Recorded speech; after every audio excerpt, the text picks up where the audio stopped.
Viewers को बताइए, क्या सिविल सर्विस के अलावा आप किसी और एग्जाम की भी तैयारी की या परीक्षा दी है, जैसे ग्रुप सी, डी या किसी प्रकार की? और इसके पहले जो सिलेक्शन हुए थे टॉपर्स के इंटरव्यू में, जो टॉपर्स होते हैं वो झूठ बोलते हैं, पीठ पीछे पढ़ते कुछ और हैं, बताते कुछ और हैं। और इन लोग को ऐसा लगता है कि मतलब बताएंगे कुछ और, हम लोग को ऐसा मतलब कुछ ही % लोग हैं ऐसा। मैम, अब हमारे जो व्यूअर्स हैं इनके लिए सबसे बड़ी जो समस्या आ रही है इस समय तैयारी में, वो समस्या है कि प्रारंभिक परीक्षा नहीं निकलता लोगों। नमस्कार दोस्तों, यूपीपीएससी डेली न्यूज़ में आप सभी लोग का स्वागत है। दोस्तों, पीसीएस 2023 का अंतिम रूप से रिजल्ट आ चुका है। इसी सिलसिले में हमारे सामने बैठी हैं मैम प्रज्ञा यादव मैम, जिनका यूपीपीसीएस में रैंक 6 पे सब रजिस्ट्रार के पोस्ट पे चयन हुआ है। सबसे पहले तो चैनल की तरफ से मैम को बहुत ढेर सारी बधाई व शुभकामनाएं देते हैं। Thank you. मैम, हमारे जो व्यूवर्स हैं इनको आप बताइए, आपका जो एजुकेशनल बैकग्राउंड है वो किस प्रकार रहा है? मैंने लॉ ग्रेजुएशन किया है नेशनल लॉ यूनिवर्सिटी लखनऊ से, doctor Ram Manohar Lohia national law university, और इंग्लिश मीडियम से मैंने ये एग्ज़ाम दिया है।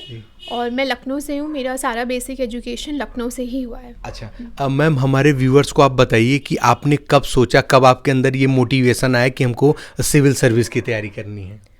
2020 में जब मैंने अपना ग्रेजुएशन कंप्लीट किया, तब मैंने डिसाइड किया कि मुझे सिविल सर्विस प्रिपरेशन करनी है। तो मैंने प्रिपरेशन अपनी कॉलेज के बाद से ही शुरू कर दी।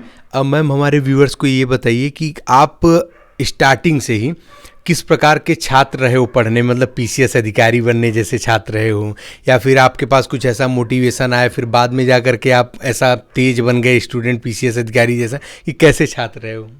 जर्नी आपकी कैसी रही एजुकेशन की? हाँ, देखिए, अकेडमिकली बचपन से ही मैं थोड़ा ठीक रही हूँ, ऐसा नहीं है। लेकिन यूपीपीसीएस में जब मैं आई तो मैंने देखा कि जो आपके पहले के अंक होते हैं या जो आपका बैकग्राउंड है उससे कोई फ़र्क नहीं पड़ता। एट द एंड सबको हार्ड वर्क करना है। और जो जैसे कि मैंने भी अपने मेंस में जो मेरी मिस्टेक्स थी वो मैंने करेक्ट की इस जर्नी में, और इसलिए आज मैं सेलेक्टेड हैं। अब मैम, जानना चाहेंगे आपके इस अंतिम चयन तक होने तक में, मतलब सबसे बड़ा योगदान आप किन किन लोगों का अपने जीवन में देना चाह रहे हैं? मैं अपने पेरेंट्स का देना चाहूँगी। मेरे माता पिता, मेरी बहन, तीनों लोग ही बहुत मेरे प्रेरणा के स्रोत रहे हैं, और उन्होंने हमेशा ही मुझे मोटिवेट किया है। और जितने भी मेरे फ्रेंड्स हैं जो मेरे साथ इन 3 सालों में रहे हैं, उन्होंने भी मुझे बहुत मोटिवेट किया है तैयारी में। अच्छा मैम, जानना चाहेंगे जैसे आपको इस अंतिम रूप से चयनित होने तक में कौन कौन से संघर्ष होते हैं, कठिनाइयाँ होती हैं जो सामना करना पड़ा? क्योंकि एज अ वुमेन जो लड़कियाँ भी मैं आपका देख रही होंगी वीडियो, उनको ये मोटिवेशन होना चाहिए कि मतलब एक लड़की भी मतलब घर से सारी चीज़ें होने के बाद भी, काम वगैरह करने के बाद भी सेलेक्ट लोग होते हैं सारी चीज़ों, तो उसके लिए आप इसे बताएं। देखिए, जैसे बहुत जगह होता है कि लड़कियों को फैमिली सपोर्ट नहीं मिलता है और मैरिज का प्रेशर थोड़ा ज़्यादा रहता है। मैं बहुत भाग्यशाली थी कि मेरे घर में ऐसा नहीं था। हमारे घर में हमेशा से एजुकेशन पे बहुत फोकस किया गया है। ये बात है कि जो लोग के साथ ऐसा होता है उनके लिए थोड़ा कठिन है, परंतु क्योंकि अब ऑनलाइन आ गई है एजुकेशन, बहुत सारी चीज़ें यूट्यूब चैनल से हमें पता चलती हैं, जैसे इन सर का यूट्यूब चैनल है और बहुत सारे यूट्यूब चैनल्स हैं, तो आप अपनी तैयारी वहाँ से भी शुरू कर सकते हैं। एक बेसिक सिलेबस आप समझ सकते हैं वहाँ से, और रिसोर्सेज तो बहुत ज़्यादा अब ऑनलाइन अवेलेबल हैं, तो आपको कोशिश करनी चाहिए क्योंकि हो सकता है सिलेक्शन। अच्छा, अब मैम हमारे व्यूअर्स को बताइए, आपका यूपीपीसीएस में कौन सा अटेम्प्ट मेंस को लेकर के रहा और कौन सा इंटरव्यू को लेकर के? तो ये मेरा 3rd मेंस था और ये मेरा फर्स्ट इंटरव्यू कॉल था। और आपका माध्यम कौन सा रहा? मेरा इंग्लिश मीडियम था। English medium. मैम, अब हमारे जो व्यूवर्स हैं इनके लिए सबसे बड़ी जो समस्या आ रही है इस समय तैयारी में, वो समस्या है कि प्रारंभिक परीक्षा नहीं निकलता लोगों का सब। और आप 3 बार मेंस दे चुके हो, तो कुछ ना कुछ आपके पास बेहतरीन रणनीति होगी प्रारंभिक परीक्षा के लिए, उसको हम लोग जानेंगे उसी के लिए। तो मेंस नहीं निकल रहा, और अभी 24 का प्रारंभिक परीक्षा बहुत नज़दीक लगा भी हुआ है, प्लस एक एग्जाम इसी के बीच में समीक्षा अधिकारी का भी लगा हुआ है। तो मैम, प्रारंभिक परीक्षा के लिए हम लोग रणनीति जानेंगे थोड़ा सा डिटेल में, क्योंकि काफ़ी स्ट्रेटेजीज वीडियोज हम लेते रहते हैं आपसे। मोस्टली एक बार हम फोकस करेंगे प्रारंभिक परीक्षा पे। तो प्रारंभिक परीक्षा के लिए इंग्लिश माध्यम हो चाहे हिंदी माध्यम, सेम बुक वही होगी, बस माध्यम बदलता जाएगा, चीज़ें हैं।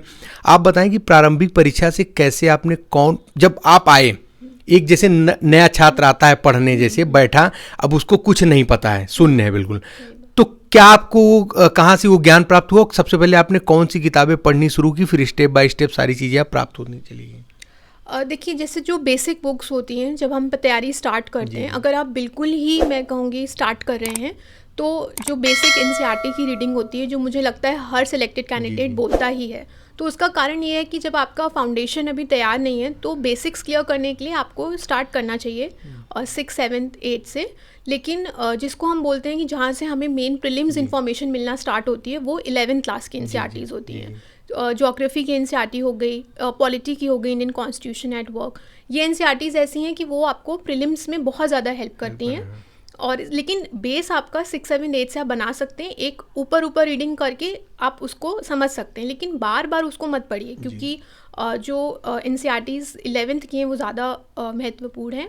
उसके बाद मेरे प्रीलिम्स में क्या था, मैम एक रोकेंगे आपको, एनसीईआरटी में कौन कौन सी बुक आप सजेस्ट करना, मतलब कौन सी विषय की बुक आप सजेस्ट करना चाहते हो? जैसे मैंने एनसीईआरटी में old NCERT R S Sharma पढ़ी थी एंशिएंट हिस्ट्री के लिए, और ज्योग्राफी के लिए मैंने जो फंडामेंटल्स ऑफ फिजिकल ज्योग्राफी है वो पढ़ी, इंडियन ज्योग्राफी की जो एनसीईआरटी है 11th क्लास की वो पढ़ी, और पॉलिटी की इंडियन कॉन्स्टिट्यूशन एट वर्क पढ़ी।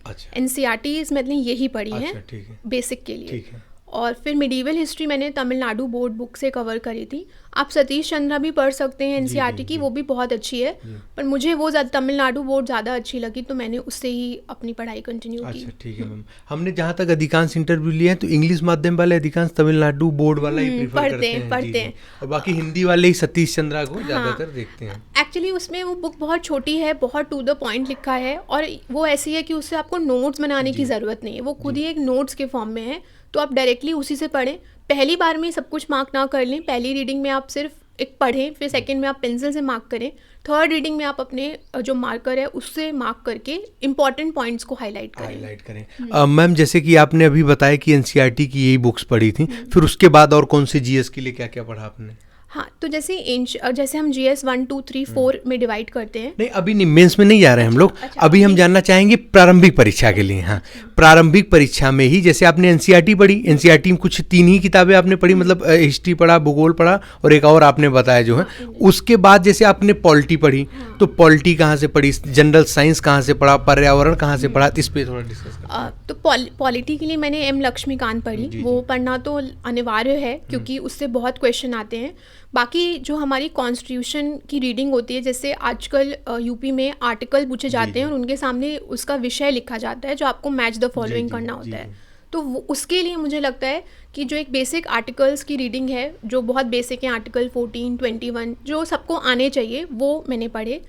उसके अलावा जैसे जनरल साइंस में अगर हम यूपी का प्रीवियस ईयर देखें तो केमिस्ट्री में बहुत फोकस रहता है, बायोलॉजी में रहता है, तो मैंने लूसेंट की जो जनरल नॉलेज की किताब है उससे ये बेसिक्स कवर किए, याद किए उनको। और बाकी मैंने देखा कि ट्रेंड कहाँ चल रहा है, जैसे लास्ट ईयर वैक्सीन में भी क्वेश्चन आ गया था, तो मतलब कि आप वो थोड़ा करंट भी साइंस उठाएंगे, तो इसलिए मैंने विजन आईएएस का जो PT 365 का मटेरियल है उससे भी मैंने बेसिक चीज़ें जो मुझे लग रहा था कि महत्वपूर्ण है, लाइक वैक्सीन्स एंड ऑल, वो मैंने उससे कवर कर ली थी। फिर मैंने एनवायरनमेंट के लिए शंकर आईएएस की बुक पढ़ी है, और PMF IAS भी मैंने खरीदी थी, पर मुझे समय नहीं मिल पाया तो मैं पढ़ नहीं पाई, लेकिन दोनों ही बहुत अच्छी किताबें हैं। तो आप दोनों में से कोई भी एक पढ़ें, दोनों ना पढ़ें। अच्छा, अब मैम फिर करंट के जो स्पेशली सोर्स, आपने कितने समय तक के करंट अफेयर पढ़े, 8 महीना, साल भर, और कहाँ कौन से सोर्सेज थे? और यूपी के लिए मैंने 1 साल का करंट अफेयर पूरा किया था, और घटना चक्र की एक आई दृष्टि करके बुक आती है, मैंने सिर्फ उसी से पढ़ा था, और कोई भी रिसोर्सेज नहीं की, क्योंकि वो बहुत अच्छी है, उसमें बजट दिया है और सारी स्कीम्स का मेंशन उसमें दिया होता है, अवार्ड्स, प्रेसिडेंट नए जो बने, सब कुछ है उसमें, सब कुछ उसमें है। अब मैम सीसेट के लिए आपने अपनी तैयारी कैसे करी? और सीसेट के लिए भी मैंने प्रीवियस ईयर देखा। मुझे लगता है यूपी का जो सीसेट है वो अच्छा है, क्योंकि उसमें इंग्लिश भी है, हिंदी भी है, लॉजिकल रीजनिंग है, तो मैंने टाइमर लगाया 2 घंटे का। अगर मैं वो जनरली कर लेती थी, मेरे आ जाते थे 66 के ऊपर, तो मैंने PYQ से ही उसको सॉल्व किया। लेकिन अरिहंत की एक लॉजिकल रीजनिंग की बुक है येलो कलर की, वो मैंने खरीदी थी, क्योंकि उसमें दिए हैं बेसिक्स कोडिंग डिकोडिंग के और लाइक टाइम एंड टेस्ट के, तो वहाँ से मैंने उनको किया। अच्छा, अब मैम सीसेट हो गया हमारा, लगभग प्रारंभिक परीक्षा की सारी चीज़ें हो गई हैं, और अब हम लोग आते हैं मैम मुख्य परीक्षा में। तो मुख्य परीक्षा में हिंदी और एसे के लिए कैसे आपने तैयारी करी अपनी? हिंदी के लिए मैंने एक किताब खरीदी थी आदित्य पब्लिकेशन की, उसमें यूपी के आज तक के सारे प्रीवियस ईयर दिए हैं, क्योंकि जैसे विलोम आता है अनेक शब्द आते हैं, तो यूपी में जो प्रीवियस ईयर मतलब लाइक ARO और जो और भी पेपर हैं वहाँ से भी वो कभी कभी रिपीट करके दे देते हैं, तो मैंने वहीं से उनको याद किया था। और ऐसे की जहाँ तक बात है तो ऐसे का जो कंटेंट है वो हमें लेना GS के ही स्टडीज़ से है। और जैसे इस साल G20 पे ऐसे आया था, वो इसलिए आया क्योंकि बहुत हाईलाइटेड टॉपिक था वो। तो जब आपका GS का मटेरियल रेडी होगा तो वही आपको ऐसे में हेल्प करेगा, लेकिन उसमें कुछ ऐड ऑन होना चाहिए, जैसे कोट्स आपको ऐड करनी चाहिए। तो मैंने कोट्स के अलग से नोट्स बनाए थे जिसमें मैंने सारे हाईलाइटेड कोट्स लिखे। कभी आप पेपर पढ़ रहे हैं, कोई बहुत अच्छी स्टोरी आई है, कोई बहुत अच्छा एग्जाम्पल है, तो वो मैंने अलग से अपने ऐसे के A4 शीट नोट्स बना के उसमें वो सारे लिखे थे। अच्छा, अब ma'am GS first second third fourth को जानेंगे, लेकिन उसके पहले जानेंगे कि आपने कहीं कोचिंग करी थी? मैंने यूपी के लिए कोई कोचिंग नहीं की है, प्रीलिम्स यूपी PCS के लिए आपने नहीं करी, आप UPSC की तैयारी कर रहे थे उसी दरमियान? हाँ, उसी मेरा यूपी क्लियर होने लगा तो हमने अपना फोकस यूपी पे कर लिया है। अच्छा, अब मैम जैसे बहुत से हमारे व्यूवर्स होते हैं, मतलब कमेंट करते रहते हैं, पूछते हैं कि सर मेरे पास जैसे पैसा नहीं है, ज़रूरी है कि जो टॉपर्स बनते हैं जिनका सिलेक्शन हो रहा है PCS में, उनके लिए कोचिंग होनी बहुत ज़रूरी है क्या? ऐसा कुछ है? नहीं, ऐसा कुछ नहीं है कि कोचिंग होना बहुत ज़रूरी है, क्योंकि देखिए वही मैंने पहले बताया कि रिसोर्सेज आजकल सबको पता है और उन्हीं किताबों से आ रहा है, लेकिन बस ये है कि आपने वो किताब कितनी बार पढ़ी है। कम से कम आपको एक बुक को सच में पढ़ना पड़ता है 10 बार के ऊपर, बहुत बार उसको रिवाइज करना पड़ता है कि आप बिल्कुल याद हो जाए वो पॉइंट्स। तो बुक्स अपनी बेसिक ही रखें, बस उसकी रीडिंग मल्टीपल रिवीजन उसका करें। अब मैम हमारे व्यूअर्स के अधिकांश ये भी कमेंट आते रहे अभी प्रीवियस वीडियोस पे और इसके पहले जो सिलेक्शन हुए थे टॉपर्स की इंटरव्यू में, जो टॉपर्स होते हैं वो झूठ बोलते हैं, पीठ पीछे पढ़ते कुछ और हैं, बताते कुछ और हैं, और इन लोग को ऐसा लगता है कि मतलब बताएंगे कुछ और हम लोग को ऐसा, मतलब कुछ ही % लोग हैं, ऐसा नहीं कि सभी लोग सब मानते हैं सारी चीज़ें जो आप लोग बता रहे हैं। यहाँ तक कि कई लोगों का टॉपर्स इस बार जो हुए हैं, कई टॉपर्स की ही वीडियो देख करके हमारे चैनल के माध्यम से लोगों ने बताया कि हम उनकी वीडियो देख करके रणनीति बताया और हमें सफलता मिली है। तो सफलता मिलती है, लेकिन जिनके अंदर है अगर ये डाउट है कि ऐसा कुछ है, तो कुछ इसके विषय में आप कहना चाहेंगे? मतलब देखिए, मुझे दूसरों का तो नहीं पता, मुझे नहीं लगता कि क्योंकि मुझे लगता है ऑलरेडी मटेरियल इतना अवेलेबल है मार्केट में, तो अगर कोई झूठ बोल भी रहा है तो ठीक है, आप उन्हें ना फॉलो करें, लेकिन कोई और जो आप जिससे आप ज़्यादा रिलेट कर पा रहे हैं एज अ टॉपर की, नहीं इनकी जैसे सबके स्ट्रगल्स डिफरेंट होते हैं, तो कभी कभी हम भी जब एस्पिरेंट थे, हमें भी बहुत टॉपर्स हम उनसे रिलेट करते थे और हमने उन्हीं को फॉलो किया कि हाँ उसी तरह से हम नोट्स बनाएंगे, पढ़ेंगे। तो मुझे लगता है कि ये ना सोचें कि ये झूठ बोल रहे हैं या वो, मुझे नहीं लगता शायद झूठ बोलते होंगे। सब बेसिक बुक्स ही पढ़ रहे हैं, बस प्रैक्टिस का फ़र्क है, कोई बहुत प्रैक्टिस कर रहा है, कोई कम कर रहा है, वही अंतर बन जाता है। अब मैम हम लोग आते हैं GS फर्स्ट सेकंड थर्ड और फोर्थ पे, कैसे आपने अपनी GS फर्स्ट के लिए रणनीति मतलब किताबें वगैरह बनाई, कैसे की? तो जैसे GS में हिस्ट्री का बहुत योगदान है, जैसे एंशंट आती है, मिडीवल आती है और आर्ट एंड कल्चर होता है। तो जब हम मेंस का पेपर देखते हैं यूपी का, तो वो एंशंट से भी पूछेंगे, आर्ट एंड कल्चर से भी पूछते हैं। मिडीवल उतना आपको मेंस आंसर राइटिंग में नहीं दिखेगा, प्री में ज़्यादा उसका रोल है। तो मैंने जैसे जो प्रीलिम्स के लिए बुक्स पढ़ी थी, तभी मैंने जो टॉपिक्स PYQ से देख लिए थे मेंस ओरिएंटेड, क्या आना है, जैसे गुप्ता में वो गोल्डन एज बहुत बार पूछ चुके हैं। तो अब जब आप पढ़ रहे हैं और आपके पास है मटेरियल, तो आप उसको ही उसी से मेंस नोट्स भी बना लें कि हाँ ये मेंस के लिए हमारे लिए इम्पॉर्टेंट होगा। हाँ, और ज्योग्राफी का, फिजिकल ज्योग्राफी और इंडियन ज्योग्राफी मैंने NCERT से ही कवर किया, क्योंकि एक रिपीटिव थीम है यूपी की।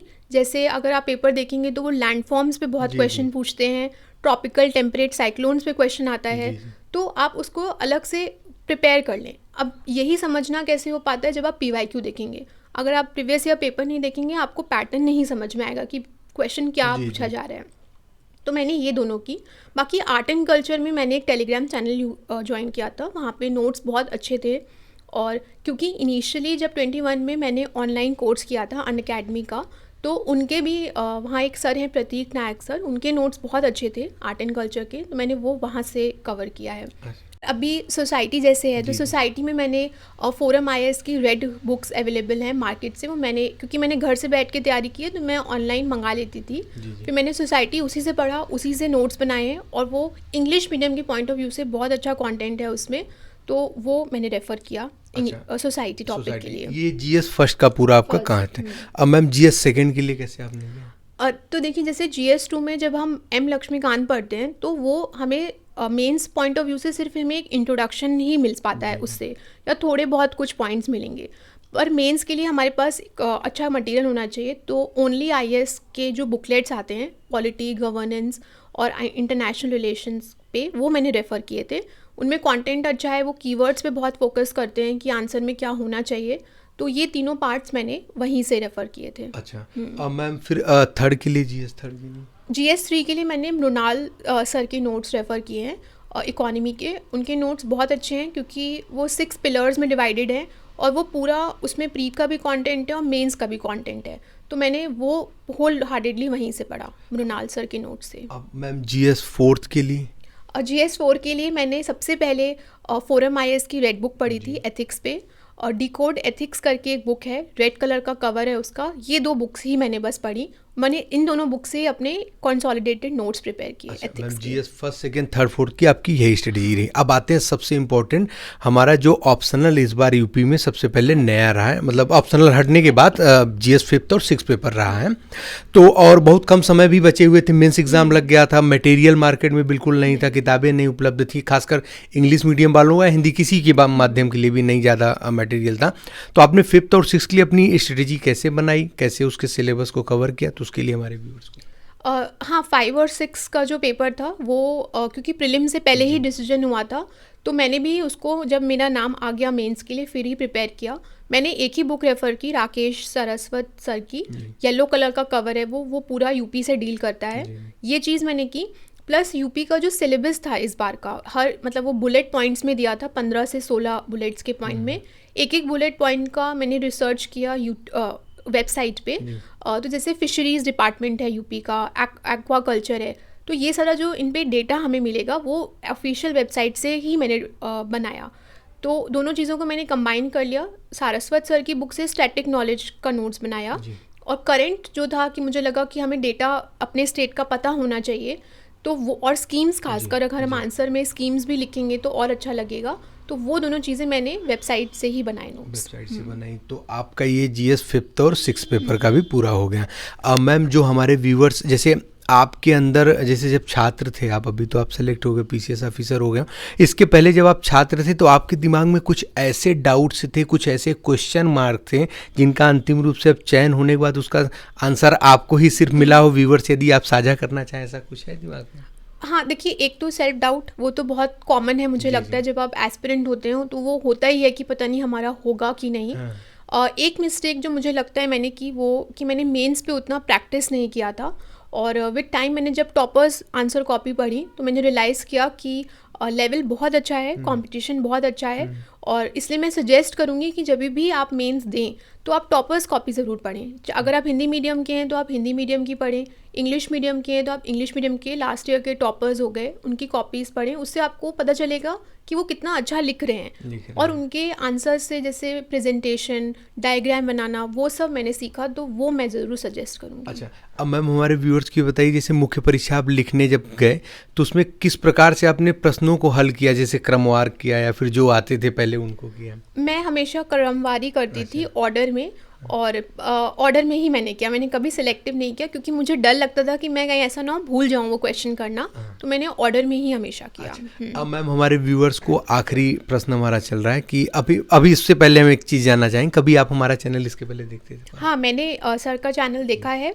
जो इंटरव्यू जब बाहर कमीशन के बाहर हो रहा था, तो उसमें डे 1 से क्या क्वेश्चन पूछे जा रहे हैं, पैनल के नाम भी बहुत सारे लोग बता रहे थे, तो वो एक आइडिया लेने के लिए कि क्वेश्चंस किस पैटर्न में पूछे जा रहे हैं, वो मैंने ज़रूर देखा है। मैम हमारे जो व्यूअर्स हैं, अभी जैसे 24 का एग्ज़ाम है, प्री है, आरओ का भी है जो है, कुछ नए व्यूअर्स हैं, अपनी तरफ से कुछ मोटिवेशन देना चाहते हैं छात्रों को, कुछ जानकारी बताना चाह रहे हैं, क्या जीवन में कैसे सफल हो सकते हैं ये? देखिए, सफल हो सकते हैं सिर्फ प्रैक्टिस से और आत्मविश्वास से, क्योंकि मैंने भी स्ट्रगल किया कि समझने में देर लगी कि कहाँ गलती हो रही है।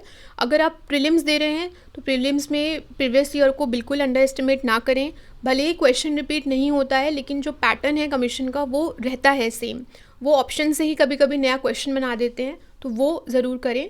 और जैसा कि मैंने कहा कि सेल्फ बिलीव होना बहुत ज़रूरी है इस जर्नी में। अगर आपको लगता है कि कुछ कारण की वजह से एक इनर कॉलिंग हुई थी जो आप इस जर्नी में आए, तो आप ज़रूर सक्सेसफुल होंगे। अच्छा मैम, हमारे व्यूअर्स को बताइए, क्या सिविल सर्विस के अलावा आप किसी और एग्ज़ाम की भी तैयारी की या परीक्षा दी है, जैसे ग्रुप सी डी या किसी प्रकार की एग्ज़ाम ऐसा? नहीं, मैंने ग्रुप सी डी या आर ओ अभी तक मतलब नहीं दिया था। मैंने ये था कि इसी पे ध्यान देना है। अच्छा, तो चलिए मैम, बहुत बहुत धन्यवाद, आपने बहुत कीमती समय हमारे चैनल के लिए दिया है और भविष्य के लिए आपको बहुत ढेर सारी बधाई व शुभकामनाएं। Thank you so much. Thank you, आप यहाँ आए और आपने हमारा इंटरव्यू लिया। बहुत बहुत धन्यवाद मैम। तो जी हाँ दोस्तों, जो भी चैनल पर नया हो चैनल को सब्सक्राइब करने के साथ साथ बेल आइकन जरूर प्रेस कर दें, ताकि उत्तर प्रदेश लोक सेवा आयोग और अन्य भर्ती विभाग की तरफ से कोई भी महत्वपूर्ण अपडेट, साथ ही में ऐसे टॉपर्स की मोटिवेशन वीडियो आप सभी लोगों को मिलते रहे। चलिए मिलते हैं अगली वीडियो में, तब तक के लिए जय हिंद, जय भारत, नमस्कार।